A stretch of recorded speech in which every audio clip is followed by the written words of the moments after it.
Indonesia, tempat tinggalku, negara yang kaya, negara yang beragam, negara yang memiliki banyak budaya, negara yang penuh akan suku dan agama.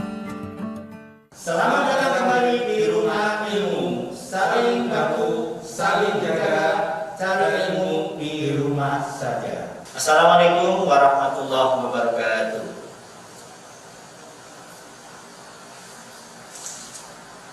Bismillahirrahmanirrahim.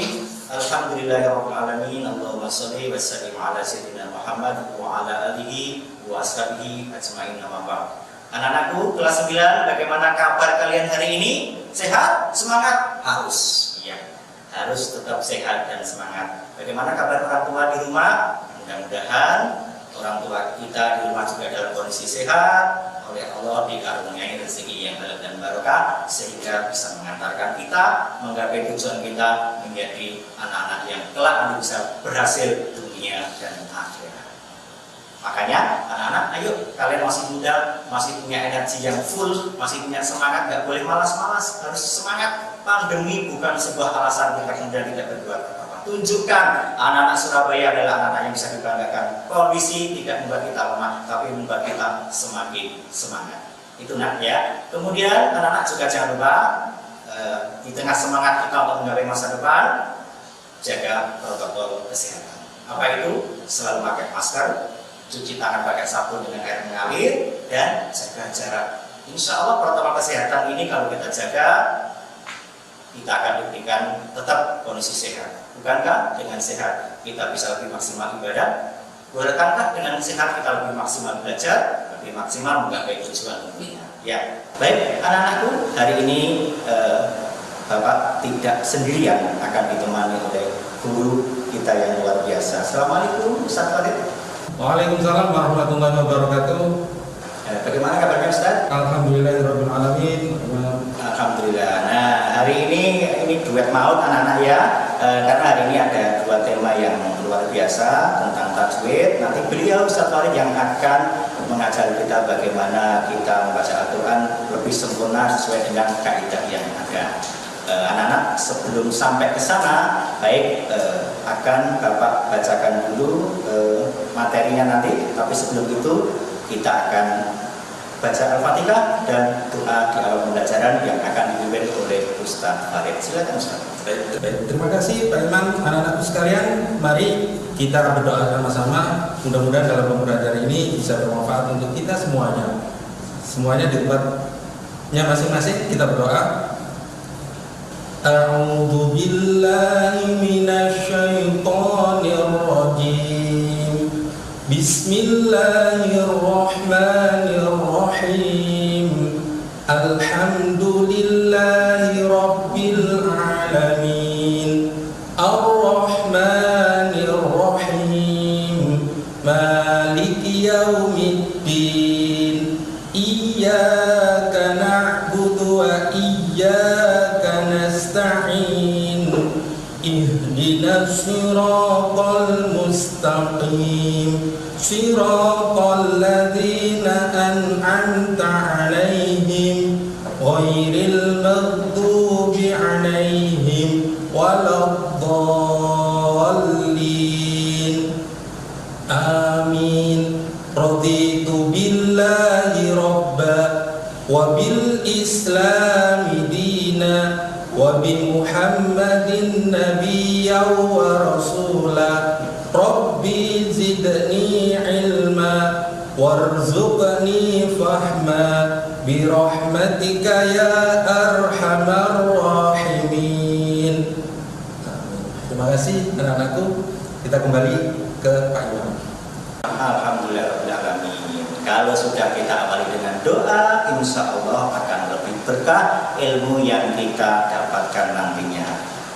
Bab 13, itulah yang akan kita pelajari anak-anak semuanya kelas 9. Simak dan perhatikan tentang menyuburkan kebersamaan dengan toleransi dan menghargai perbedaan. Setelah pelajaran ini diharapkan kalian akan lebih paham bagaimana apa toleransi dan menghargai perbedaan, kemudian penerapannya dalam kehidupan kita sehari-hari. Karena bagaimanapun juga Indonesia adalah penuh dengan keberagaman, Indonesia penuh dengan banyak suku yang itu adalah potensi yang besar kalau kita bisa menjaganya.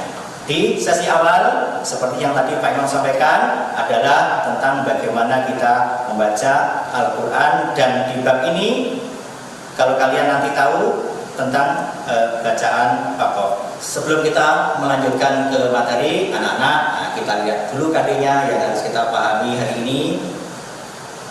Kita bisa lihat ya, anak-anak di sampingnya Bapak. 3.2 memahami Quran Surat Al-Hujurat ayat 13 tentang toleransi dan menghargai perbedaan dan hadis terkait. 4.2.1 membaca Al-Quran Surat Al-Hujurat ayat 13 dengan tartil. Dan nanti tajwidnya akan disampaikan oleh Ustadz Farid. Kemudian 4.2.3 menyajikan keterkaitan toleransi dan menghargai perbedaan dengan pesan di Al-Hujurat ayat 13. Inilah 3 KD yang akan kita maksimalkan di pertemuan kita hari ini. Makin semangat kan? Harus makin semangat, semakin berenergi untuk mencari ilmu agar nanti ilmu yang kita dapatkan kemudian kita terapkan dalam kehidupan sehari-hari. Insya Allah kalian akan menjadi anak-anak yang sangat bisa menghargai perbedaan seperti apapun perbedaan itu. Dan sesuai dengan yang Bapak sampaikan tadi, nanti kita akan belajar di bab tajwid yang adalah tentang waqaf. Tentang waqaf, bagaimana penerapannya, ada berapa jenis waqaf, dan contoh-contoh bacaannya nanti akan didetailkan oleh Ustadz Farid yang beliau memang sangat ahli di bidang membaca Al-Quran. Jadi anak-anak tetap semangat ya, bukunya disimak. Dan sebelum kita melangkah ke segmen berikutnya, kita ikuti dulu terlebih dahulu jeda iklan pariwara berikut ini. Jangan kemana-mana, tetap di TV 9, santun menyejukkan.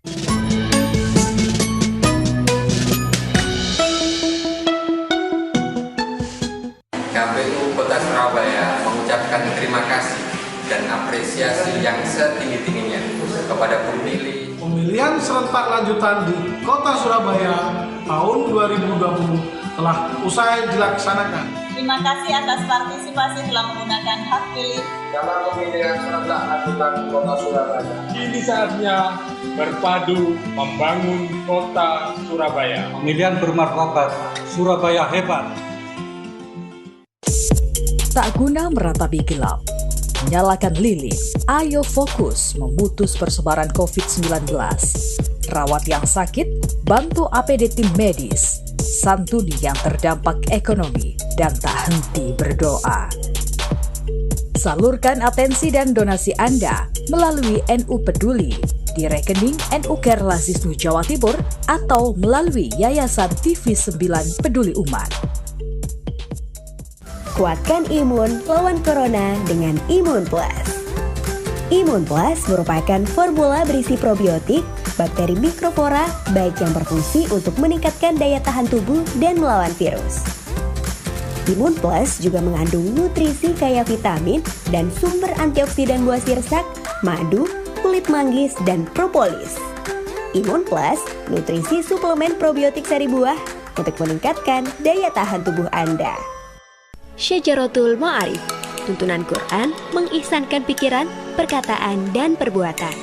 Merupakan salah satu karya terbaik Syekh Al-Is bin Abdussalam. Ditopang penguasaan sastra Arab, tafsir, fikih, dan spiritualitas Islam yang mendalam. Yang istimewa, terjemahan disandingkan dengan teks Arabnya, sehingga saat membaca, Anda dapat memahami maknanya sekaligus merasakan keindahan tuturan aslinya. Dapatkan kitab ini di Nine Store. Pesan sekarang juga.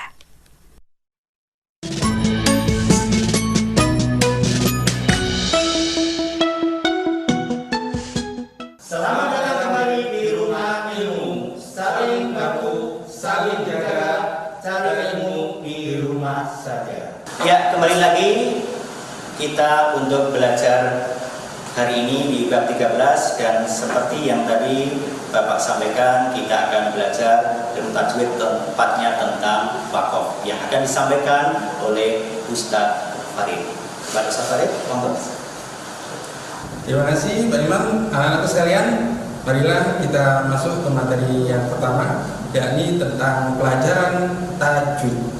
Kita nanti akan membahas tentang bab waqaf. Oke, Coba kalian simak, diperhatikan kalau kalian bawa buku paket, lihat biar sama-sama mengerti. Anak-anakku yang perlu kalian ketahui tentang wakaf.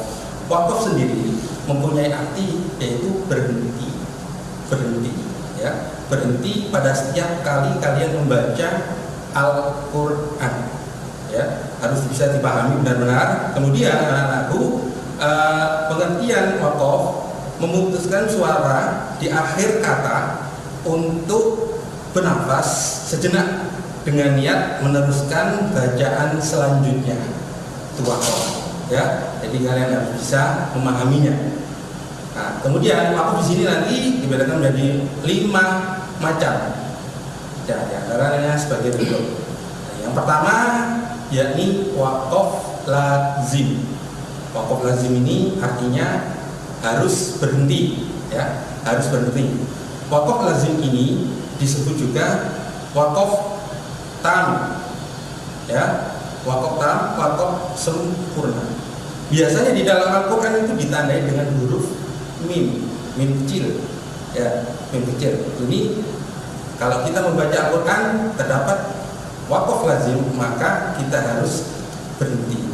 Lebih baik berhenti. Contoh bisa kalian lihat, ya, di situ Bismillahirrahmanirrahim. Ayyakuna lahu walad lahu ma fis samawat. Ya, tuh, berarti di huruf dal kata itu berhenti. Wakaf lazim. Itu ya anakku. Kemudian Pak Farid lanjutkan lagi yang wakaf kedua, yakni wakaf jaiz. Wakaf jaiz ini, nah, ketika kalian membaca Al-Quran dan menemukan tanda wakaf jaiz, kalian boleh berhenti wakaf atau meneruskan bacaan atau wasol. Ya, boleh berhenti, boleh meneruskan wasol. Kemudian wakaf jaiz ini dibagi menjadi 3. Yang pertama jaiz kafi, kemudian jaiz tasawi, sama jaiz hasan. Oke. Dan sekarang masuk ke jaiz kafi. Boleh wakaf dan boleh wasol. Perlu kalian ketahui anak-anak, wasol itu meneruskan bacaan, tidak boleh berhenti, ya. Kemudian lebih diutamakan untuk wakaf berhenti. Jikalau kalian menemui tandanya wakaf jaiz, yaitu qaf sama lam, qolah kecil. Ya, seperti contoh kalian bisa lihat di bawah. Khatamallahu ala qulubihim wa ala sam'ihim wa ala absarihim ghishawatu wa lahum adzabun adzim. Di situ ada tanda wakaf sam'ihim, ya, lebih utamakan untuk berhenti. Kalian bisa ambil nafas, oke? Itu wakaf jaiz kafi, tandanya qa lam. Kemudian kita lanjutkan yang kedua, masih di jaiz, ya, jaiz tasawuf. Tandanya yakni huruf jim, ya, huruf jim. Ya, ini jikalau kalian menjumpai ada wakaf jaiz tasawi, maka kalian kalau bisa wasol, diteruskan, boleh berhenti, dan juga boleh diteruskan, ya, wakaf tasawi. Cara membacanya coba kalian simak, tuh kita baca sama-sama, ya. Kalau kalian sudah buka bukunya, kita baca sama-sama. Bismillahirrahmanirrahim. Walladzina yu'minuna bima unzila ilaika wa ma unzila min qablik. Itu ada tandanya wakaf jim, itu, ya. Baru dilanjutkan wabil akhirati hum yuqinun. Kalau kalian nafasnya panjang, silakan boleh dilanjutkan sampai ayat terakhir. Contoh, walladzina yu'minuna bima unzila ilaika wa ma unzila min qablika wa bil akhirati hum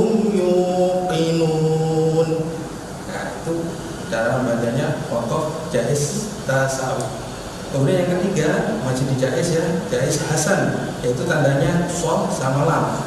Kalian harus bisa membedakannya. Ini kalau kalian menjumpai ada wakaf Jais Hasan, maka kita boleh membaca wakaf dan boleh wasol. Jadi boleh berhenti dan juga boleh dibaca terus, membaca wasol. Kalau bisa lebih utamakan untuk dibaca terus. Contoh, dilihat sama-sama. Bismillahirrahmanirrahim. Alladzi ja'ala lakumul arda firasan was-samaa'a binaa'an wa anzala minas samaa'i. Di kalimat bina'au itu ada tanda soal wakaf, lebih baik terus ya. Dari sini bisa dimengerti ya anak-anakku. Coba kalian praktekkan lagi. Kemudian Pak Far lanjutkan ya, wakaf mu'annaqah atau muraqabah ya. Di sini tandanya itu ada titik 3. Jika kalian membaca kemudian ada titik 3 di antara bacaan itu, boleh kalian berhenti di salah satu titik itu, atau di titik yang pertama boleh berhenti dan boleh berhenti di titik yang kedua.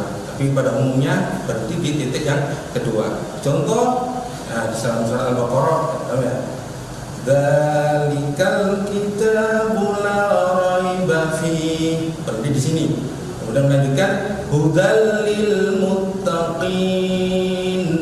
Nah, itu anakku contoh dari wakaf muraqabah atau mu'allaqah, titik 3. Kemudian anak-anakku yang terakhir, yakni wakaf mamnu, yakni wakaf maksudnya dilarang berhenti pada tempat yang terdapat tanda wakaf. Jadi tandanya ini huruf lam alif ya, itu. Kemudian cara bacanya harus diwasal terus.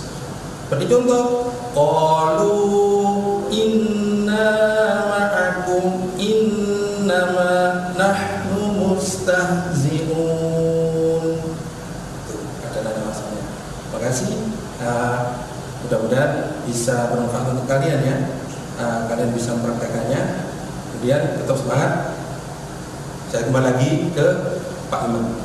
Terima kasih Ustaz Farid yang sudah mengajari tata cara membaca bacaan tajwid tentang wakaf. Mudah-mudahan kalian semakin mengerti dan paham dan bisa dipraktikkan ketika membaca Al-Quran. Sebelum kita lanjutkan, kita ikuti dulu iklan pariwara berikut ini. Jangan kemana-mana, tetap di TV 9, Santun menyajikan.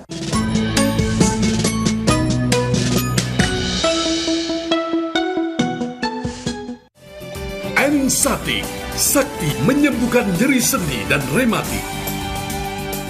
Sendi adalah bagian dalam tubuh manusia yang berfungsi sebagai penghubung antara dua tulang yang memungkinkan Anda untuk menekuk lutut dan siku. Mengingat perannya yang penting, maka kesehatan sendi perlu dapat terus berfungsi dengan baik. Faktanya, seiring bertambahnya usia, kesehatan sendi mulai menurun. Jika tidak dijaga mulai dari sekarang, bisa berakibat pada penyakit persendian seperti nyeri sendi, nyeri punggung, nyeri radang otot, lemas, tidak bisa berjalan, tidak bisa mengangkat beban gara-gara sakit pinggang, susah beraktivitas karena kekakuan tulang, atau menderita susah bergerak karena rematik. Jangan anggap remeh. Sendi manusia terdapat di dalam tubuh yang sangat tertutup rapat. Sama halnya dengan pintu yang menjaga dari angin dan udara dingin yang dapat menyebabkan terjadinya kelembapan di dalam ruangan. Jadi, bagaimana cara agar tidak terkena sakit nyeri tulang punggung, nyeri tulang pinggang, dan nyeri radang otot? Kuncinya yang terpenting adalah memberikan ketahanan pada sendi dan tulang. Ensatik, sakti menyembuhkan nyeri sendi dan rematik. Ensatik, sakti menyembuhkan nyeri sendi dan rematik. Sebagai tulang punggung keluarga, suami saya bekerja keras setiap hari. Suatu ketika, suami saya tiba-tiba mengeluh sakit pada bagian punggung dan pinggangnya. Bahkan, dia tidak bisa membalikkan badannya saat tidur. Berjalan pun harus berpegang ke dinding hingga tidak bisa beraktivitas kerja. Apalagi mengangkat beban berat, hal itu membuat dia tersiksa dan merasa tidak berguna sebagai lelaki. Sebagai seorang istri, saya ikut merasakan kesedihan suami. Saya ingin sekali melihat suami saya sehat dan bisa kembali bekerja lagi untuk menghidupi keluarga kami. Ensatik, sakti menyembuhkan nyeri sendi dan rematik. Ibu saya usianya 68 tahun dan masih aktif beraktivitas di rumah membantu saya.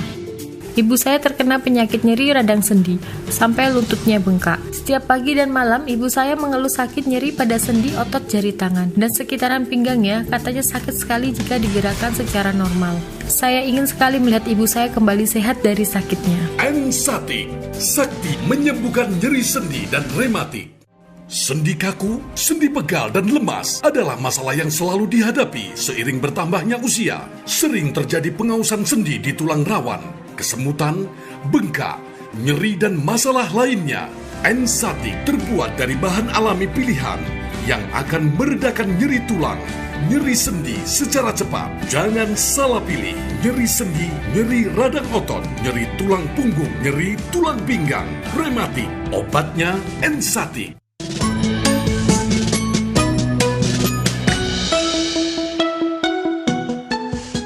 Selamat datang kembali di Rumah Ilmu. Saling bantu, saling jaga, cari ilmu di rumah saja. Oke, baik, kembali lagi bersama kami anak-anakku. Sebelum melanjutkan materi berikutnya tentang toleransi, Farid akan mengajak kepada kalian semuanya bersama-sama membaca surat Al-Hujurat ayat 13. Simak bersama-sama. Kita mulai. A'udzu billahi minasy syaithanir rajim. Bismillahirrahmanirrahim.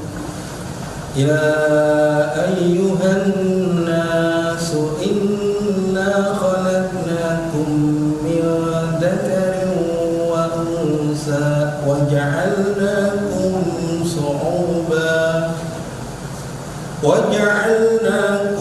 شعوبا وقبائل لتعارفوا إن أكرمكم عند الله أتقاكم إن الله عليم خبير صدق الله العظيم. Baik anak-anakku, untuk penjelasannya akan dijelaskan oleh Pak Imam. Silakan kita langsung menuju ke Pak Imam. Baik anak-anakku semuanya, baru saja kita belajar tentang tajwid bab waqaf, kemudian kita sudah membaca tema hari ini tentang surat Al-Hujurat ayat 13 yang mengajarkan kita bagaimana kita seharusnya hidup dengan berbagai suku, golongan dan agama orang-orang di sekeliling kita. Ini mengajarkan kepada kita bahwa kita sebagai seorang manusia, anak-anakku, harus benar-benar punya rasa toleransi yang tinggi. Rasulullah Nabi Muhammad SAW mengajarkan kita bagaimana beliau ketika Fathu Makkah. Anak-anakku bisa kita lihat ketika berhasil menaklukkan kota Makkah, orang-orang takut semuanya. Ada kalimat yang sangat indah terakhir yang beliau sampaikan, kalian semuanya bebas, tidak ada celaan hari ini. Artinya apa? Nabi Muhammad SAW tidak memaksakan kehendaknya, walaupun secara kemampuan beliau sudah menguasai kota Makkah. Luar biasa. Nabi Muhammad SAW juga hidup bertetangga dengan orang Yahudi, orang Quraisy, dari suku Bani Nadir, suku Bani Quraidah, suku Bani Quraidah, kemudian tetapi apakah kemudian Nabi Muhammad memaksakan diri kepada mereka dalam agama? Tidak. Konsepnya adalah lakum dinukum waliyadin, untukmu agamamu, untukku agama. Jadi beliau memberikan sebuah teladan yang bagus sekali anak-anak kepada kita semuanya. Ini yang harusnya ada pada diri kita. Toleransi itu harus kita bawa. Ibarat anak-anakku, kita ini ada di sebuah wilayah yang banyak rumah. Ketika kita kemudian kerja bakti, membantu tetangga dan sebagainya, sudah apapun ras semuanya ayo kita bantu. Tapi kalau sudah masuk ke agama, kita kembali ke rumah kita masing-masing. Kita persilahkan mereka yang non-muslim sesuai dengan keyakinannya, kita akan nyaman ibadah sesuai dengan keyakinan kita. Itulah toleransi yang harusnya kita bawa. Berikutnya anak-anakku, Nabi Muhammad juga mengajarkan kepada kita ini adalah sebuah satu kekuatan. Anak-anak bisa tahu kan bangunan? Nah, coba kita lihat bangunan yang lantai bertingkat-tingkat itu, coba kita lihat sekilas di mata kita itu seperti hanya cat warna putih, tapi ternyata kok begitu kuat. Karena apa? Di dalamnya itu macam-macam. Coba tanya kepada ahli bangunan, isinya ya besi, kemudian koral, isinya kemudian semen, kemudian ada air ditambah dengan bahan yang lain, diaduk-aduk menjadi sebuah bingkai yang kuat luar biasa. Kita tidak mungkin bisa merobohkan. Artinya apa? Perbedaan itu anak-anak harusnya menjadi bagian yang bisa menguatkan kita.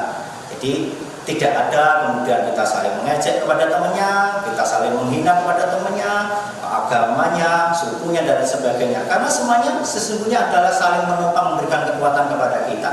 Anak-anak coba ketika diskusi di kelas, pendapat si A, pendapat si B, si C, ayo dirangkai kemudian menjadi sebuah hasil yang rundingan bersama-sama, hasilnya akan sangat bagus sekali.